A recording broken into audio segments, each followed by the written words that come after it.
Anika Ferguson, and we're here at Flowerstone Frame and Art Studio with our Artist of the Month, Morgan Rivas. Hello. She's a photographer and one of my favorites because we are not going to hide this, but Morgan's my daughter, and she's an artist, and I'm excited to feature her artwork this month. I wanted to make sure that I put out there that you're not having to show her just because you're my daughter. Like, I love her work. I am a huge advocate for what she does. I think that here in Utah, it could be a really big thing because I'll talk about that later, but I think these are beautiful and really imaginative. So why don't you tell us what you do? Well, what do you call it? Okay, the technical term is a photo composite. The easy term is just a digital painting.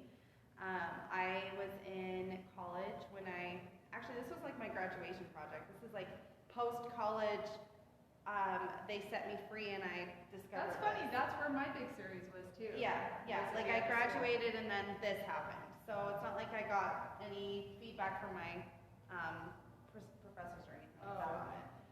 Anyway, but I guess that one did.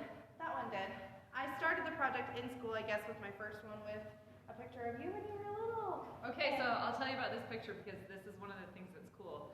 I have this little dog-eared picture, you know, taken with a little 35mm camera. Yeah. Probably, maybe even not, like maybe even the little like film cartridge, the long, yeah, I don't know, or I-10 or something.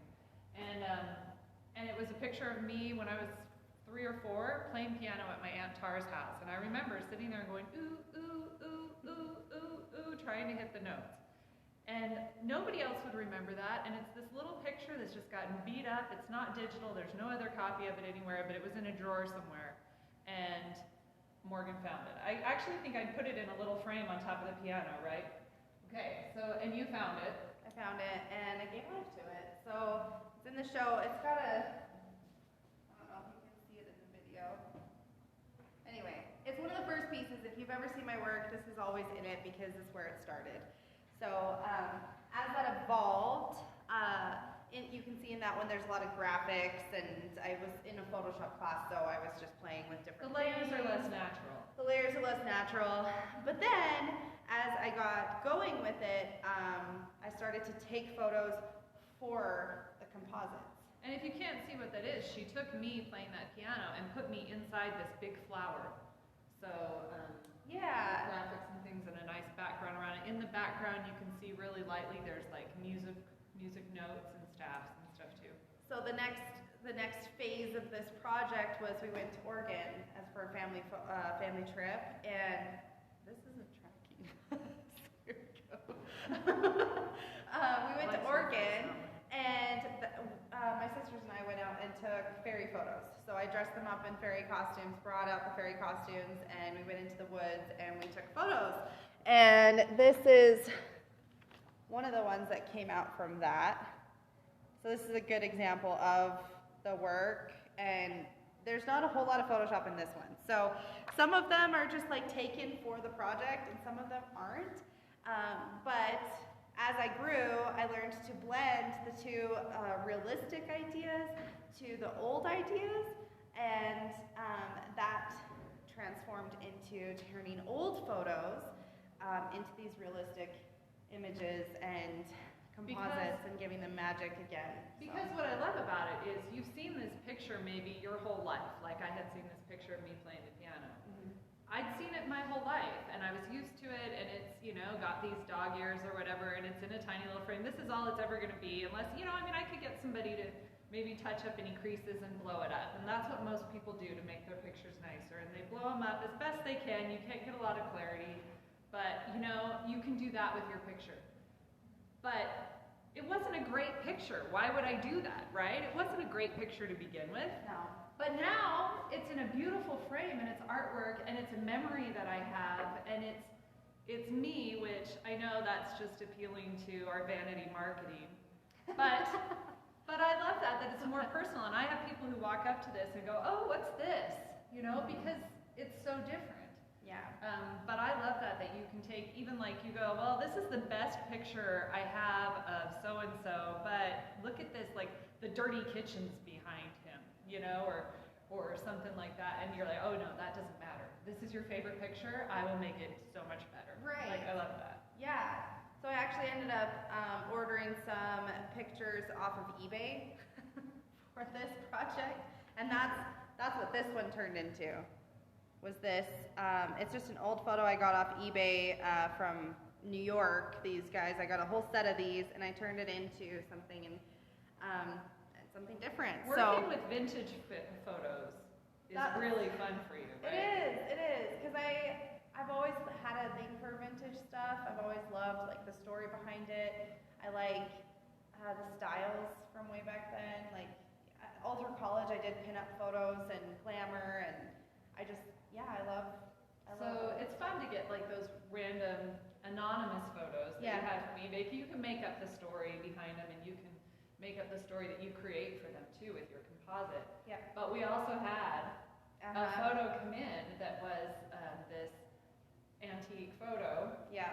Do you want to tell the story? Should I tell the story? You should tell it because it's. I'll start, but then you finish on your part. Okay, so I had some customers come in with this 1920s flapper dress, and this is right up my alley. Beautiful green dress. I have pictures here in the store. If you come in, I'll tell you the story again and show you. But this beautiful green flapper's dress, and a picture of her mother, Hazel, wearing the dress that was in a studio here in Salt Lake City in the 1920s. And we wanted to do a shadow box. We framed it in a shadow box and framed the picture of Hazel wearing the dress. But it was so cool that it was so pretty, and she's posed, and it's a beautiful green dress, but it's a black and white photo, and I mean, it had so much meaning. I loved this photo, and I was like, Morgan, you gotta scan it and do a composite before I get it in this frame. And so one of the photos we handed to you. I scanned it and just made it into, I don't know. Okay, so what stuck with me, one, is that we're related to this person. So that was cool to know that. But not only that, the stories of them, what she would tell us about her dancing. I mean, she was dancing all the time. This dress was like... Her and her sister. They handmade this dress. Like, it was their life. They were flapper dancers. And it was worn out. It was so like just threadbare on the inside. Like she danced the heck out of this dress. It had the pit stains, and it was obviously her favorite, and she loved dancing. And what was unfortunate is that the picture that they sent was her sitting in the dress, like of all things, sitting. So I put her on a stage, sitting on the stage, and behind her there's dancers, and it just brought life. And there's so much life in this picture. Yeah. Like, I can't wait to show it to Bonnie and Darwin, because I'm really hoping they'll come to the show. It was cool. Like, I mean, I've always done all my photos like on the screen, and so I see them digitally all the time. But to have them on the wall, that was... Okay, can we show them it? Is it gonna follow you? That fun? Hello.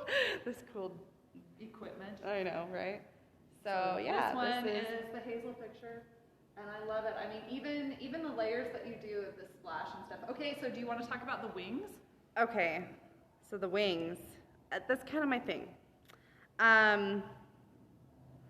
What do I tell them about it? I mean, I don't know. I put butterfly wings on people. I think a big part of it is I think it's that magical feel, and you see it in a lot of the ones that you do here. Where should I put this? That you can put them in these environments, and they're tiny. You know, it's like walking through the redwood forest, how you just go, oh my gosh, I feel like a fairy. I mean, I don't know if everybody's experienced that. I've been up in the mountains and just get that feeling like I'm so small and insignificant in this environment. But these, like when you put them in here and you put them on a stick, or you put them in a pile of sticks, or you know, this one inside the huge flowers. Oh, it only likes you. It follows you. There we go. I think that's part of it. Like the wings just create that idea that you're this tiny, and magical. Sometimes when I make these, I'll actually photograph. It's one of my favorite things to do is go through gardens and photograph flowers, and that's another series that I have is like nature. But I actually, while I'm taking those photos, I'll take pictures of the roots, and I'll get in and take pictures of just the ground so that I can put little fairies in that area. So this one, I can't remember if I took this one, but yeah, I've done that before in this one. And sometimes you can pose the people with a prop. Yeah, like she's searching, but you can see, like, I took a picture of the roots, and no one ever gets a picture of the roots. To really put them in that, like, environment where they're tiny and little, and yeah. And so the wings are a part of this series and something you like to do, but I mean, they're not on the ones with the car, the guys. You don't. I don't always do wings. It's kind of my signature because I love the symbolism. I love everything that goes on with it. I love the magic behind my pictures. That started out with like galaxy textures and sparkles, and you know, I always wanted to show the magic in a very literal way, but now I'm realizing that I can express the magic in a non-literal way. So. Yeah. And you've gotten really good at the way you balance the light in things. I mean, when things come from two or more sources, I think you can run into that problem a lot, and you can see bad Photoshop when the light just doesn't match. So yeah, there's definitely a science when choosing photos to go together. You have to look at the perspective of the photo being taken. So like in this car one that I showed you, you can see that the perspective of the road matches the perspective of them on the car. okay. So I always look at the perspective of the photos. This sign, I actually had to like, I guess, warp to match the perspective. So a lot of people don't think about perspective when they do these things. And that's what makes it look off. Yeah. And you go, there's something wrong Yeah, because there. if you take a picture that was taken from up here and then put a subject that was taken from below, It just doesn't match. yeah, your lines don't match. So it's really important to keep that perspective, and that's why I always take pictures down low for the backgrounds, because then I can put somebody in that. So I always take it with the same perspective. Okay. So what I was saying at the beginning of our interview about this being a good thing for Utah is, you know, like Hazel's dress. And I just think that with the family history stuff that's going on here, that people love family history. They have these pictures. They've collected these pictures, and they're just such a great thing to work with for this. I mean, you can take a picture of your ancestors. I have a picture of a few of Paul's ancestors with their big beards that just look like him, but they're just, you know, they're black and white photos. People just stood there with no expression back then, and it's black and white. But, you know, I also have a picture of my grandma and her sister outside of the big house on the hill they lived in Petaluma, and I always think, I loved that house. This is just this tiny little picture, but I love that house. Would it be so fun to do that? You could put like that picture of them standing, cut out just them and the house, and then put like this beautiful sky behind them, and then flowers next to them, and just like bring She had it to beautiful life. gardens all around the house, so if you expanded that and just exploded it around the house and then printed it in something this size, I mean, I would love that. That would be a personal thing to me, where it's like, this is my grandma and her house, and it's magical and beautiful. So I think that would be something really good. And then you're working on another job where you know, people don't have a picture of the family together. They have maybe a picture of the couple and they have a picture of the kids, and they want to give them a picture of them together. And the thing about that is too, you put pictures of kids on your wall and kids grow up. They grow up and they change and they don't look like that anymore, and you don't really care if that picture is up on the wall anymore, but you always really loved that picture of them in that phase. They were so cute. But when you need it to turn be this, art for it to last. when you turn this into art, then it's lasting, and it's no not longer a replaceable picture. Yeah, it's no longer just a memory. It's now something you can look at forever and, you know, always admire. So there's so many possibilities. Yeah, the other commission that I do for these is kids, like a lot of kids and babies. So we do studio shots for those, where you can come into the studio, just get really simple pictures done of your kids, and then I throw them into the whatever So I do. do you, I don't want to offend you. What do you feel about the comparison with what you do with that and like Ann Getty's things? I mean, this kind of stems from Well, and Ann Getty's did I've the babies always in the loved Ann nutshells, Getty. and Ann Getty did the Always. babies with the butterfly wings, but in very simple backgrounds, for one thing. Well, hers are all in camera. And studio. So she created, I mean, she'd probably have a little bit of adjustments, but a lot of that stuff is done in camera. So it's very different. That's like me building the set for this. That's what she did. And so, you know, and I think in some cases she would take her photos and put it onto something, but the kids were always dressed exactly how she wanted. The wings were put on in camera, like those were physical items, and mine are not. They're all artificial. So, which gives you more possibilities. yeah, I mean, I just did one last night. That was little boys instead of butterfly wings. I put dragonfly wings on it. That was cute. It was cute. And I mean, I've done, yeah. There's just different ways that you can manipulate this instead of doing it in camera. Like I said, it's all about perspective. So, well, I hope you come see the show. I really, really think you'll enjoy it. And besides that, the show this month. Okay, so the date is the 13th. Saturday night, the 13th at 6 o'clock, 6 till 8. Come anytime during that. It's going to be the art show, and it's also Morgan's birthday party. it is, and everyone's invited. It's totally fine. It's not exclusive at all. We want everybody to come. And we'll have, you know, music and some treats and the photography. And so we really hope you'll come Saturday the 13th. And any other time during the month. Her art will be up. It's up now all through the month of November. So thank you. Thanks. Looks great.